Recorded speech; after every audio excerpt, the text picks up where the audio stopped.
manguhuli kami mamaya ng, ano ba yung tawag doon, Be? Crabs. Maliliit na crab. Yarn. Malantugas. Yes, malantugas. Dito namin lalagyan. Lalagyan namin siya ng pampain. Wait lang, guys. Diyan ilalagay yung ano. Pampain.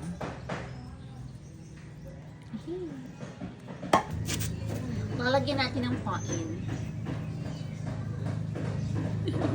Isda. Kulang, konti lang. Panan? Tapos, itatawid. Yan. So, yan. Saka natin ibabalik dito sa loob. Ganyan, guys.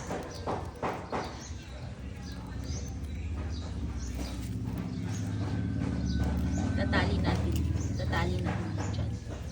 Para mamaya papasok yung mga crabs sa loob. Yun din yung gagawin natin dito.